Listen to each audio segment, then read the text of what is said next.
Hello everyone, welcome to the course on Electrical Drives Control for Automation. We are discussing Module 5.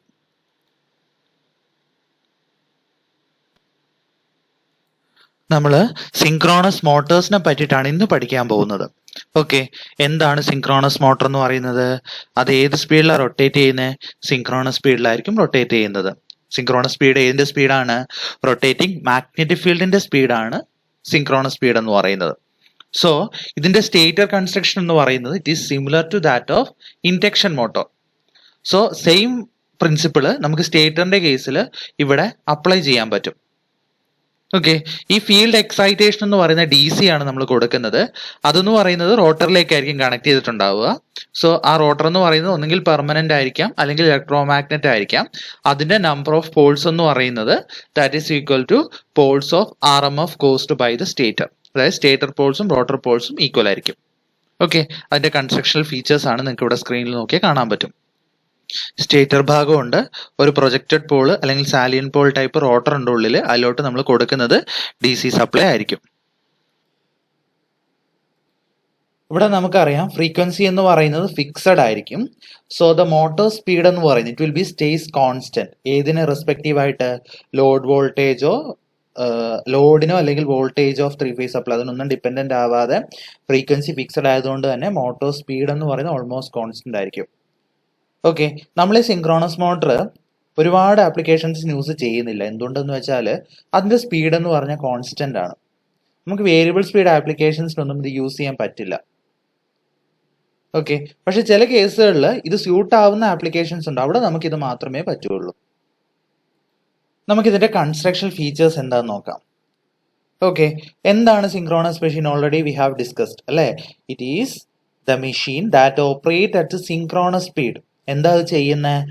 Electrical എനർജിയെ mechanical energy ആക്കി convert ചെയ്യുകയാണ് ചെയ്യുന്നത്. Okay, alternator പോലെ തന്നെ synchronous മോട്ടറിനും രണ്ട് പ്രധാന ഭാഗങ്ങളുണ്ട്. ഒരു സ്റ്റേറ്റർ ഭാഗമുണ്ട്, ഒരു റോട്ടർ ഭാഗമുണ്ട്. എന്താണ് സ്റ്റേറ്റർ ഭാഗം എന്ന് പറയുന്നത്? സ്റ്റേറ്റർ എന്ന് പറയുന്നത് which houses three phase armature winding in the slots of the stator core. It will receive power from the three phase supply ആയിരിക്കുമല്ലോ. അപ്പൊ എന്തായിരിക്കും റോട്ടർ എന്ന് പറയുന്നത്? Rotor is the set of salient poles that excited by direct current. അതായത് rotor എന്ന് പറയുന്നത് salient Paul structure ആയിരിക്കും. അതിലോട്ട് നമ്മൾ കൊടുക്കുന്നത് DC കറണ്ട് ആയിരിക്കും. Okay, it will form alternate N and S poles. Alternate ആയിട്ട് നോർത്ത് പോളും സൗത്ത് പോളും പ്രൊഡ്യൂസ് ചെയ്യും.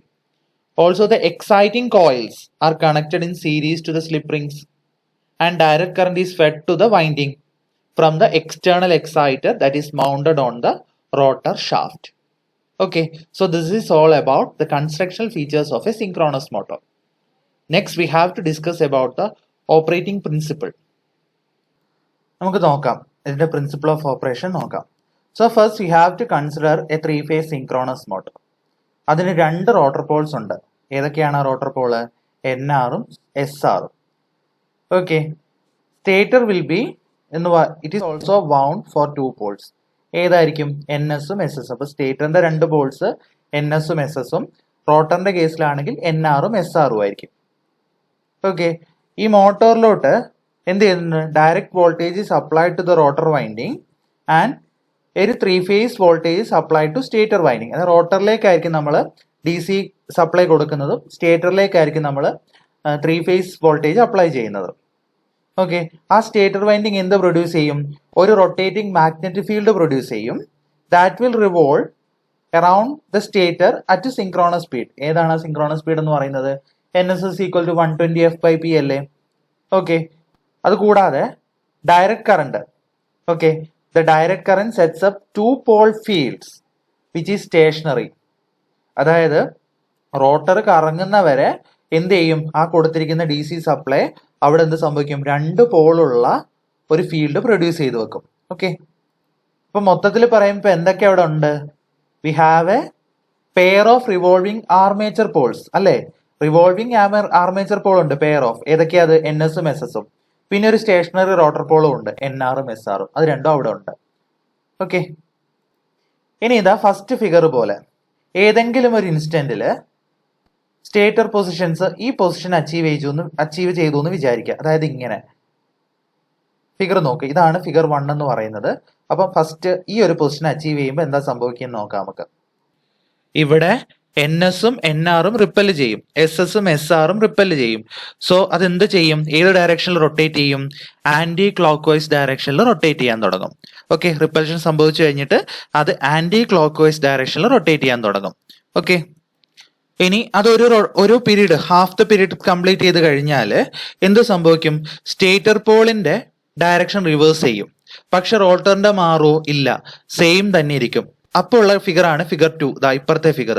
അതൊക്കെ നോക്കിയാൽ നിങ്ങൾക്ക് മനസ്സിലാവും. അത് ഒരു ഭാഗം ഹാഫ് ദ സൈക്കിൾ കറങ്ങി കഴിഞ്ഞാൽ സ്റ്റേറ്ററിന്റെ പോൾസ് അങ്ങോട്ടും ഇങ്ങോട്ടും മാറും, പക്ഷെ റോട്ടറിൻ്റെത് അവിടെ സെയിം ആയിട്ട് തന്നെ ഇരിക്കും.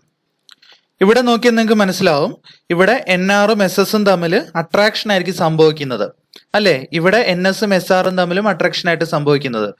സോ നേരത്തെ കറങ്ങിയതിന്റെ ഓപ്പോസിറ്റ് ഡയറക്ഷൻ, അതായത് ക്ലോക്ക് വൈസ് ഡയറക്ഷനിൽ റോട്ടർ കറങ്ങാൻ തുടങ്ങും. ഓക്കെ, പക്ഷെ അത് കംപ്ലീറ്റ് റൊട്ടേഷൻ സംഭവിക്കുമോ, ഹാഫ് സൈക്കിൾ കഴിയുമ്പോൾ നേരെ തിരിച്ച് പൊളാരിറ്റി ആദ്യം മാറും. അതായത് സ്റ്റേറ്റർ പൊളാരിറ്റി ചേഞ്ച് ചെയ്തുകൊണ്ടിരിക്കും, റാപ്പിഡ്ലി മാറിക്കൊണ്ടിരിക്കും. സോ അതെന്ത് സംഭവിക്കുക വെച്ചാൽ റോട്ടറിനെ ഫസ്റ്റ് ഒരു വൺ ഡയറക്ഷനിൽ എത്തിക്കും, പിന്നെ തിരിച്ചാദ്യം ഹാഫ് സൈക്കിൾ ചെയ്യുമ്പോൾ അതർ ഡയറക്ഷനിൽ എത്തിക്കും. പക്ഷേ റോട്ടറിന്റെ ഹൈ ഇനേഷ്യ കാരണം എന്തും സംഭവിക്കില്ല, അവിടെ ഒരു കണ്ടിന്യൂസ് റൊട്ടേഷൻ അല്ലെങ്കിൽ സ്റ്റാർട്ടിംഗ് ഓഫ് മോട്ടോർ അവിടെ സംഭവിക്കില്ല.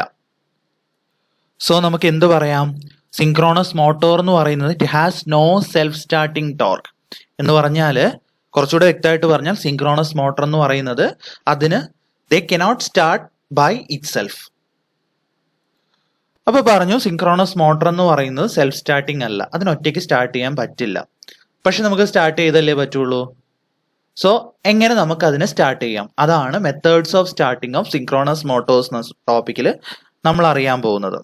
ഓക്കെ, നമുക്കറിയാം സിങ്ക്രോണസ് മോട്ടോർ എന്ന് പറയുന്നത് സെൽഫ് സ്റ്റാർട്ടിംഗ് അല്ല. സോ പക്ഷേ it is necessary to rotate rotor at a very speed, almost synchronous സ്പീഡിന് അടുത്ത് തന്നെ റൊട്ടേറ്റ് ചെയ്യിപ്പിക്കേണ്ടതുണ്ട്. അതെങ്ങനെ നമുക്ക് അച്ചീവ് ചെയ്യാം, അതിനു വേണ്ടി നമ്മൾ യൂസ് ചെയ്യുന്ന വേരിയസ് മെത്തേഡ്സ് എന്ന് പറയുന്നത്, ഫസ്റ്റ് മെത്തേഡാണ് using pony motors, second method using damper windings, third method as a slip ring induction motor, fourth മെത്തേഡാണ് using small D C machine couple to it. ഈ 4 മെത്തേഡ് വഴി എങ്ങനെ നമുക്ക് മെഷീനെ സ്റ്റാർട്ട് ചെയ്യാന്നുള്ള കാര്യം നോക്കാം. പോണി motor, by using pony Motors എങ്ങനെ ചെയ്യാം നമുക്കത്, ഇതിന് നമ്മളൊരു എക്സ്റ്റേണൽ സ്മോൾ ഇൻഡക്ഷൻ മോട്ടോർ ഉപയോഗിക്കും. അതിന് വിളിക്കുന്ന പേരാണ്, അല്ലെങ്കിൽ ആ ഡിവൈസിന് വിളിക്കുന്ന പേരാണ് പോണി മോട്ടോർ എന്ന് പറയുന്നത്. സോ ഇതിന്റെ ഹെൽപ്പോട് കൂടിയിട്ടാണ് റോട്ടറിനെ എന്ത് ചെയ്യുന്നത്, സിങ്ക്രോണസ് സ്പീഡിൽ നമ്മൾ റൊട്ടേറ്റ് ചെയ്യിപ്പിക്കുന്നത്. ഓക്കെ, എപ്പോഴെങ്കിലും റോട്ടർ സിങ്ക്രോണസ് സ്പീഡ് അച്ചീവ് ചെയ്ത് കഴിഞ്ഞാൽ പിന്നെ നമുക്ക് എന്ത് ചെയ്യാൻ പറ്റും, ഡി സി എക്സൈറ്റേഷൻ ഓൺ ആക്കാം. എന്നിട്ട് വൺസ് ദ സിങ്ക്രോണിസം എസ്റ്റാബ്ലിഷ്, സോ നമുക്ക് പിന്നെ അവിടെ പോണി മോട്ടറിന്റെ ആവശ്യമുണ്ടോ, ഇല്ല, നമുക്കത് ഡീകപ്പിൾ ചെയ്യാം. അപ്പൊ എന്ത് സംഭവിക്കും, മോട്ടോർ സിങ്ക്രോണസ് മോട്ടോർ ആയിട്ട് ആ ഡയറക്ഷനിൽ തന്നെ കറങ്ങിക്കൊണ്ടിരിക്കും. അടുത്ത മെത്തേഡ് എന്ന് പറയുന്നത് by using damper winding. Okay, ഇതിനകത്ത് നോർമൽ ഫീൽഡ് വൈൻഡിങ് കൂടാതെ ഒരു additional winding that consisting of copper bars that is placed in the slots of pole faces. Okay, ഈ ബാർസ് എന്ന് പറയുന്നത് they are short circuited with the help of end rings. Okay, ഈ additional winding റോട്ടറിൽ അതിന് നമ്മൾ വിളിക്കുന്ന പേരാണ് damper winding എന്നുള്ളത്. നമുക്കറിയാം ഈ വൈൻഡിങ് എന്ന് പറയുന്നത് ഷോർട്ട് സർക്യൂട്ടഡ് ആണ്. So it will act as squirrel cage rotor winding on the induction motor ആയിരിക്കുമല്ലോ, അങ്ങനെ തന്നെ ആയിരിക്കും. സോ നമുക്ക് ഇതിനൊരു പേരും കൂടെ വിളിക്കാം, starting as squirrel cage induction motor. അതിന്റെ സ്കിമാറ്റിക് ഡയഗ്രാം ആണ് ഇപ്പൊ നിങ്ങൾക്ക് സ്ക്രീനിൽ കാണാൻ പറ്റുന്നത്. ഇവിടെ ശ്രദ്ധിച്ചു നോക്കിയേ, ഈ റോട്ടർ നമ്മൾ 3 ഫേസ് സപ്ലൈ വെച്ച് എക്സൈറ്റ് ചെയ്യിപ്പിച്ചു എന്ന് വിചാരിക്കുക. അങ്ങനെ റോട്ടർ 3 ഫേസ് സപ്ലൈ വെച്ച് എക്സൈറ്റ് ചെയ്യിപ്പിച്ച് എന്തായിട്ട് മാറും, അവിടെ അത് ഇൻഡക്ഷൻ മോട്ടർ ആയിട്ട് റൺ ചെയ്യാൻ തുടങ്ങും at sub synchronous speed. Okay, then D C supply is given to the field winding. ഏതെങ്കിലും ഒരു ഇൻസ്റ്റന്റിൽ motor will get pulled into synchronism. എന്നിട്ട് എന്താ അവിടെ സംഭവിക്കുന്നത്, അത് സിങ്ക്രോണസ് സ്പീഡിൽ റൊട്ടേറ്റ് ചെയ്യാൻ തുടങ്ങും. ഇനി മോട്ടോർ റൊട്ടേറ്റ് ചെയ്യാൻ തുടങ്ങി തന്നെ വിചാരിക്കുക. അപ്പൊ എന്താ അവിടെ സംഭവിക്കുന്നത്, സിങ്ക്രോണസ് സ്പീഡിൽ കറങ്ങിക്കൊണ്ടിരിക്കുന്നു. ഡാംബർ വൈൻഡിങ്ങും റൊട്ടേറ്റിംഗ് മാഗ്നറ്റിക് ഫീൽഡും തമ്മിലുള്ള റിലേറ്റീവ് മോഷൻ എന്ന് പറയുന്നത് 0 ആയിരിക്കും. So when motor is running as synchronous motor there cannot be any induced EMF in the damper winding. So നമുക്ക് ഈ ഡാംബർ വൈൻഡിങ് എന്ന് പറയുന്നത് സ്റ്റാർട്ടിങ്ങിൽ മാത്രമേ ആക്റ്റീവ് ആയിരിക്കുള്ളൂ, അതായത് സ്റ്റാർട്ടിന് വേണ്ടി മാത്രം. അതായത് ആ മോട്ടോർ സ്റ്റാർട്ട് ചെയ്യാൻ വേണ്ടി മാത്രം, ആ സമയത്ത് മാത്രമേ അത് ആക്റ്റീവ് ആയിട്ടിരിക്കുള്ളൂ. ശേഷം അത് ഔട്ട് ഓഫ് ദ സർക്യൂട്ട് ആയിട്ടായിരിക്കും കണക്ട് ചെയ്യുന്നത്. അതായത് പിന്നെ അതിന് ഇമ്പോർട്ടൻസ് ഇല്ല. സോ ഡാംപർ വൈൻഡിങ് എന്ന് പറയുന്നത് it is A short circuited and motor get started as an induction motor. So it draws high current at the start. So induction motor will starts like star delta auto transformer etc. അതുപോലെ തന്നെ അത് start ചെയ്യാൻ തുടങ്ങും. So it is used to start the synchronous motor as an induction motor. അതായത് synchronous motor തന്നെ induction motor ആയിട്ട് start ചെയ്യാൻ പറ്റും by using damper winding. അതുകൊണ്ട് നമുക്ക് ഇതിനെ വിളിക്കാം starting as squirrel gauge induction motor എന്ന് വിളിക്കാം. അടുത്തത് starting as slip ring induction motor. Okay, നമ്മൾ തൊട്ട് മുകളിൽ പഠിച്ച മെത്തേഡ് ഏതാണോ starting as squirrel gauge induction motor എന്നാണ്. നമുക്കറിയാം സ്ക്വിറൽ ഗേജ് വെച്ച് സ്റ്റാർട്ട് ചെയ്താൽ അതിന് അത്രയൊന്നും വലിയ ഹൈ സ്റ്റാർട്ടിംഗ് ടോർക്ക് ഒന്നും ഉണ്ടാവില്ല. നമുക്കത് അച്ചീവ് ചെയ്യണമെങ്കിൽ എന്ത് ചെയ്യേണ്ടി വരും? ഈ ഡാംപർ വൈൻഡിങ്, അതായത് നമ്മൾ അവിടെ ചെയ്യുന്നത് ഇൻസ്റ്റെഡ് ഓഫ് ആ ഡാംപർ വൈൻഡിങ് ഷോർട്ട് ചെയ്ത് കൊടുക്കുക ചെയ്യുന്നത്. അവിടെ അതിന് പകരം നമ്മൾ എന്ത് ചെയ്യണം? It is design to form a 3 phase star or delta connected winding അവിടെ ഫോം ചെയ്യണം. ആ വൈൻഡിങ്ങിന്റെ 3 എൻഡ്സും നിങ്ങൾക്ക് നോക്കിയാൽ മനസ്സിലാവും. ആ വൈൻഡിങ്ങിന്റെ 3 എൻഡ്സും എന്ത് ചെയ്യുന്നുണ്ട്? Brought out through slip rings ആയിരിക്കും. എന്നിട്ട് അതെന്ത് ചെയ്യും? ഒരു എക്സ്റ്റേണൽ റിയോസ്റ്റാറ്റ് അതിനകത്തോട്ട് ഇൻട്രൊഡ്യൂസ് ചെയ്ത് കൊടുക്കും in series with the rotor circuit. So when motor is excited എന്ത് സംഭവിക്കും? അവിടെ motor starts as slip ring induction motor എന്ന് പറഞ്ഞൂടെ? So due to the resistance added to the rotor, അതിനകത്തോട്ട് നമ്മൾ കണക്ട് ചെയ്തിരിക്കുന്ന ഹൈ റെസിസ്റ്റൻസ് എന്ന് പറയുന്നത് it will provide high starting torque. So motor speed achieve ചെയ്യുന്നതിനനുസരിച്ച് എന്ത് ചെയ്യാൻ പറ്റും? നമുക്ക് ആ റെസിസ്റ്റൻസ് കട്ട് ഔട്ട് ചെയ്ത് പോകും. ഓക്കെ, ഇനി മോട്ടോർ സ്പീഡ് എന്ന് പറയുന്നത് ഏകദേശം സിങ്ക്രോണസ് സ്പീഡിനോട് അടുത്തെത്തുന്നു. അതായത് സ്പീഡ് അറ്റൈൻസ് നിയർ സിങ്ക്രോണസ്. അതിന് അറ്റൈൻ ചെയ്യുന്ന സമയത്ത് നമുക്ക് എന്ത് ചെയ്യാൻ പറ്റും? DC എക്സൈറ്റേഷൻ പ്രൊവൈഡ് ചെയ്യാൻ പറ്റും ടു ദ റോട്ടർ. അപ്പൊ എന്ത് സംഭവിക്കും? Motor will gets pulled into synchronism. They will start and rotate at a synchronous speed. Okay, then we can say that the rotor winding is shorted by shorting the slip rings. So initial resistance is added in the rotor, not only provides high starting torque, and the വേറെ എന്തൊക്കെ കൂടെ തരുന്നുണ്ട്? It also limit high inrush starting current. അതായത് high starting torque തരിക മാത്രമല്ല, ഈ നമ്മൾ externally കൊടുക്കുന്ന ആ ഒരു റിയോസ്റ്റാറ്റ് സെറ്റപ്പ് ചെയ്യുന്നത് എന്ത് ചെയ്യുന്നുണ്ട്? ഹൈ ഇൻറഷ് കറണ്ടിനെ അല്ലെങ്കിൽ ഹൈ സ്റ്റാർട്ടിംഗ് കറണ്ടിനെ അത് റെഡ്യൂസ് ചെയ്യുന്നതും കൂടെ ഉണ്ട്. So it will act as motor resistance starter. അങ്ങനെയും അത് ആക്ട് ചെയ്യുന്നുണ്ട്. ഇനി by using small DC machines എങ്ങനെ നോക്കാം? ഈ മെത്തേഡ് വഴി എങ്ങനെ സ്റ്റാർട്ട് ചെയ്യാന്നുള്ള കാര്യം. അതായത് നമ്മളെ ലാർജ് സിങ്ക്രോണസ് മോട്ടോഴ്സിന്റെ കൂടെ ഒരു അറ്റാച്ച്ഡ് അല്ലെങ്കിൽ കപ്പിൾഡ് DC മെഷീൻ വെച്ചിട്ട് എന്ത് ചെയ്യും? ഞാൻ അതിനെ സിങ്ക്രോണസ് സ്പീഡിലോട്ട് റൺ ചെയ്യിപ്പിക്കും. എന്നിട്ട് എന്ത് ചെയ്യും? റോട്ടറിലോട്ടുള്ള എക്സൈറ്റേഷൻ കൊടുത്തു കഴിയും. പിന്നെ അത് കണ്ടിന്യൂസ്ലി റൊട്ടേറ്റ് ചെയ്തുകൊണ്ടിരിക്കും. ഈ മോട്ടോർ സ്റ്റാർട്ട് ചെയ്ത് തുടങ്ങിയാൽ അല്ലെങ്കിൽ റണ്ണിങ് ആസ് സിങ്ക്രോണസ് മോട്ടർ ആയി തുടങ്ങിയാൽ ഈ സെയിം DC മെഷീൻ എന്തായിട്ട് ആക്ട് ചെയ്യാൻ തുടങ്ങും? It will act as DC generator. Okay, അപ്പം DC ജനറേറ്റർ അല്ലെങ്കിൽ നമുക്ക് അതിനെ എക്സൈറ്റർ എന്ന് വിളിക്കാം. സോ അത് വെച്ച് തന്നെ നമുക്ക് എന്ത് ചെയ്യാൻ പറ്റും? സിങ്ക്രോണസ് മോട്ടോറിനെ എക്സൈറ്റ് ചെയ്യിപ്പിക്കാൻ പറ്റും, അതിന്റെ റോട്ടറിനെ എക്സൈറ്റ് ചെയ്യിപ്പിക്കാൻ പറ്റും. അത് ഇതിന്റെ ഒരു പ്രത്യേകതയാണ്. നമുക്ക് V കർവ് എങ്ങനെ വരയ്ക്കാം എന്നുള്ള കാര്യമാണ് ഇനി പഠിക്കാൻ പോകുന്നത്. സോ എങ്ങനെ അത് വരയ്ക്കുന്നതെന്ന് വിചാരിച്ചാൽ ചേഞ്ച് ഇൻ എക്സൈറ്റേഷൻ അതനുസരിച്ചാണ് ഇതിന്റെ, അതായത് സിങ്ക്രോണസ് മോട്ടറിന്റെ കേസിൽ V കർവ് വരയ്ക്കുന്നത്. So effect of change in excitation in synchronous motor.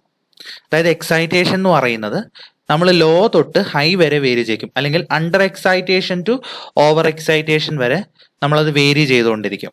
Okay, ആ സമയത്ത് എങ്ങനെ മാറുന്നു നോക്കാം. അതായത് armature current versus field current. അതിൽ ഫീൽഡ് കറണ്ട് ആണ് എക്സൈറ്റേഷൻ എന്ന് പറയുന്നത്. ഓക്കെ, ഈ ആർമേച്ചർ കറണ്ട് എന്ന് പറയുന്നത് കുറഞ്ഞു കുറഞ്ഞു വരും. ഓക്കെ, കുറഞ്ഞു കുറഞ്ഞു വന്നിട്ട് എന്ത് സംഭവിക്കും? യൂണിറ്റി പവർ ഫാക്ടറിലായിരിക്കും അത് മിനിമം ആവുന്നത്. ഓക്കെ, അതായത് ആർമേച്ചർ കറണ്ടും IF തമ്മിലുള്ള കർവാണ്. അപ്പൊ കുറഞ്ഞു വന്നിട്ട് UPF ആവുന്ന സമയത്ത് എന്ത് സംഭവിക്കും? അത് മിനിമം ആവും. ആർമേച്ചർ കറണ്ടിന്റെ വാല്യൂ മിനിമം ആവും. ആ സമയത്ത് എക്സൈറ്റേഷൻ എന്ന് പറയുന്ന ക്രിട്ടിക്കൽ എക്സൈറ്റേഷൻ ആയിരിക്കും. പിന്നെ എന്ത് ചെയ്യും? IA വാല്യൂ ഇൻക്രീസ് ചെയ്യും. സോ നമുക്ക് എക്സൈറ്റേഷൻ എങ്ങനെ ഇൻക്രീസ് ചെയ്യാൻ പറ്റും? IF ഇൻക്രീസ് ചെയ്ത് കൊടുത്താൽ മതി. Okay, so if the graph drawn between armature current IA and field current IF, അത് നമ്മളിങ്ങനെ വരച്ചാൽ ഏകദേശം ഈ ഷേപ്പിൽ കിട്ടും നമുക്ക്. അതായത് ഈ ഈ ഒരു പീരീഡിന് മിനിമത്തിന് തൊട്ട് വരുമ്പോൾ ആർമേച്ചർ കറണ്ട് കുറയുകയാണ്, അതനുസരിച്ച് പവർ ഫാക്ടർ കൂടുന്നുണ്ട്, ലാഗിങ് കേസാണ്, അണ്ടർ എക്സൈറ്റേഷൻ ആണ്, അതങ്ങനെ കൂടിക്കൂടി ഇവിടെ എത്തി മിനിമം ആയി കഴിഞ്ഞതിന് ശേഷം ഓവർ എക്സൈറ്റേഷനിലോട്ട് കയറി. പിന്നെ എന്ത് പറ്റും, ആർമേച്ചർ കറണ്ട് ഇൻക്രീസ് ചെയ്യും, അതനുസരിച്ച് പവർ ഫാക്ടർ കുറയും, സോ ലീഡിങ്ങിലോട്ട് കയറും. Okay, so IA versus IF അതിന്റെ കർവ് എന്ന് പറയുന്നത് it will look like English alphabet B. അതിനെ നമ്മൾ വിളിക്കുന്ന പേരാണ് V കർവ് എന്ന് പറയുന്നത്. അപ്പൊ എന്തായിരിക്കും ഇൻവേർട്ടഡ് V കർവ് എന്ന് പറയുന്നത്? Power factor cos phi against field excitation IF അത് ഡ്രോ ചെയ്താൽ ഇതിന്റെ കർവ് എന്ന് പറയുന്നത് ഏകദേശം ഇതിന് നേരെ ഓപ്പോസിറ്റ്, വീക്ക് ഓപ്പോസിറ്റ്. സോ അതിന് നമ്മൾ വിളിക്കുന്ന പേരാണ് inverted V curve. So cos phi versus IF is inverted V curve and IA versus IF is V curve. Okay, നമ്മൾ ഇന്ന് പഠിച്ചത് സിങ്ക്രോണസ് മോട്ടറിനെ പറ്റിയിട്ടാണ്. സിങ്ക്രോണസ് മോട്ടർ, അതിന്റെ working principle, different methods of starting, പിന്നെ അതിനുശേഷം effect of change in excitation, അതിൽ നിന്നും V curve എങ്ങനെ വരയ്ക്കാമെന്ന് നമ്മൾ പറഞ്ഞു കഴിഞ്ഞു. വീഡിയോ ഒന്നുകൂടെ കാണുക, PPT ഒന്നുകൂടെ നോക്കുക, കാര്യങ്ങൾ കൃത്യമായിട്ട് മനസ്സിലാക്കുക. Thank you.